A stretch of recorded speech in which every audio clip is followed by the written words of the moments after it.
Balban brought about reforms in the internal administration. He enforced law and order and reorganized the army.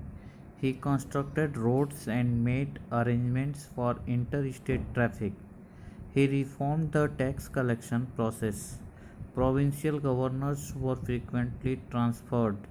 Balban's son Dial sorry Balban's the son of Balban died while defending the northwest frontier. This affected Balban too much and extent that he died in 1287. The public order of the country was threatened with anarchy after Balban's death. The slave dynasty of Balban came to an end within 3 years of his death, and 1290, Jalaluddin Khilji, the governor of Samana, occupied Delhi by military coup and declared himself as the Sultan.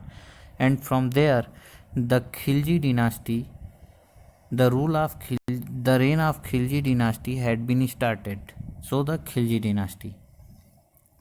The duration of Khilji dynasty was 1290 to 1320. It means that the duration of 30 years is considered as the reign of Khilji dynasty. So Jalaluddin Khilji. Jalaluddin Khilji was known as the founder of Khilji dynasty. He was already very old when he ascended the throne. Moreover, he had to spend most of his time suppressing internal rebellions. In 1296, he was assassinated by his own nephew Alauddin Khilji, and after assassination of Jalaluddin Khilji, Alauddin Khilji was became the Sultan of Delhi. Alauddin Khilji, who became the Sultan from from 1296 to 1316. Alauddin Khilji was the most powerful ruler of Khilji dynasty. He conquered Gujarat and Malwa. This gave him control over the western seaboard. Between 1301 to 1303, he campaigned in Rajasthan and captured the forts of Ranthambore and Chittor from Rajputs. The kings so defeated were allowed to continue as rulers, but they had to pay tributes to Sultan and acknowledge his ownership. Economic measures. Alauddin ordered the measurement of all land under cultivation. It was divided into different categories according to fertility. And the land tax was also fixed according to the fertility of the land.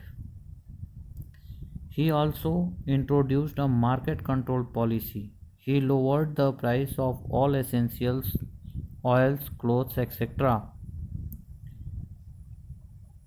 Shop owners were asked to charge the rates fixed by Sultan. He had made several reforms in the army. He was able to maintain a large standing army. He paid his soldiers in cash. He started branding horses to prevent the substitution of good horses by inferior ones. Thereafter, it is given a case study in your book on page number 94, and on that page there is given the more information about the Tughlaq dynasty. So you have to read it. If you have any doubt, ask me through WhatsApp. Thereafter, the invasion of Timur. In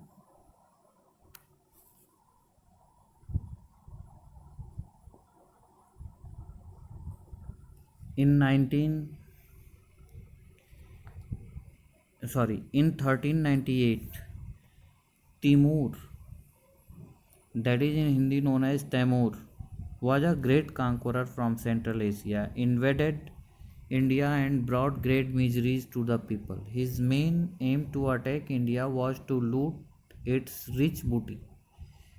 Is he wanted to loot the property and take it to the Afghanistan. On his way back, he plundered many cities and took away from India a huge wealth in the form of gold, silver, and jewels. He left Delhi in ruins. Timur stayed for a fortnight at Delhi. He marched to Meerut, Haridwar, Nagarkot, and Jammu and then left for Afghanistan. Before leaving India, Timur appointed Khizr Khan as his viceroy at Lahore. After his going back to his country, there arose a great bitterness between Hindus and Muslims. The North India could not recover from this blow for quite a long time. This also opened the way for Babur's invasion on India. Thereafter, Said and Lodi dynasty. So, first of all, Said dynasty. The rule of the Tughlaqs was followed by that of the Saids and Lodis. Their rule lasted for a little more than a century from 1414 to 1526. Sikandar Lodi was one of the better known ruler of the Lodi dynasty. Sikandar Lodi was known as the best ruler of the Lodi dynasty. Under him, the Delhi Sultanate extended from present day Punjab to Bihar. He was an able administrator and encouraged trade and commerce, and he shifted the capital of Delhi to Agra. Ibrahim Lodi, he was the last of Delhi Sultanate. He has been described as the arrogant man who treated the Afghan nobles with little respect. Taking advantage of the situation, Babur invaded India. He defeated and killed Ibrahim Lodi in the first battle of Panipat in 1526. The Afghan nobles, who were hoping that Babur would hand back the empire to them and return to Kabul, were disappointed. He stayed on and founded the Mughal rule in India. Babur did not went back. He stayed here and established the Mughal rule in India. Thereafter, administration under the Delhi Sultanate. The Sultan was considered as the head of the Delhi Sultanate. His word was regarded as laws. He was also the chief executive, the highest judicial authorities, and the commander in chief of the army. He considered himself a part of Islamic world. The Wazir was the main figure in the administration.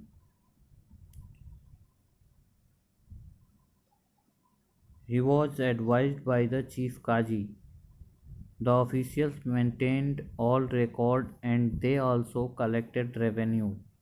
He was also the head of the revenue department.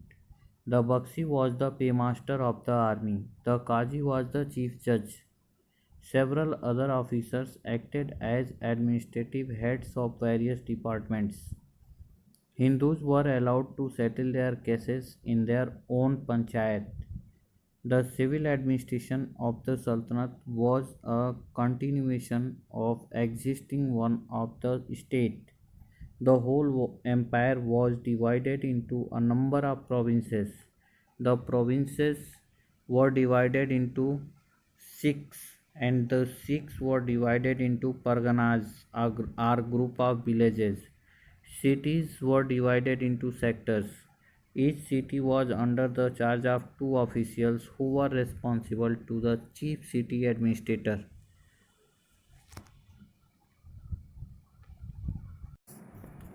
The villages was the smallest unit of administration. The Patwari and Musafir or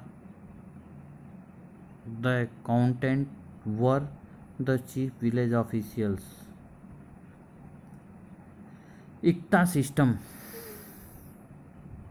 Under this system, instead of paying salary to an officer in cash, he was granted certain revenue arising from land or village. This land grant was called Ikta and their holders were called Iktadars. Under this system, from revenue which was collected, a certain amount was kept as salary and another amount was to maintain soldiers for the Sultan. Revenue. The sultans took several measures to increase their revenue sources. Following were the chief sources of their revenue. The first, khiraj or land revenue. Land revenue was the major source of their income. It was generally realized at 1/5 of the total produce, though the sultans like Alauddin Khilji and Muhammad Tughlaq raised it 1/2 of the total produce. Second one is that jizya tax. It was imposed only on the non-Muslims. It is believed that children, women and fakirs were exempt from its payment. It was realized at the rate of 10 to 40 takas depending on the payer's income. The octroi duty. It was realized on the exchange and transportation of commercial goods. Import tax was levied on goods imported from other countries. It was between 2% to 10%. Thereafter, the zakat tax. It was negligible tax supposed to be paid by all the Muslims. And the other source of income. The other source of income included states' share in booty, which was calculated at 1/5 of the plunder plus gift, tribute, etc. from the subordinate rulers. Thank you.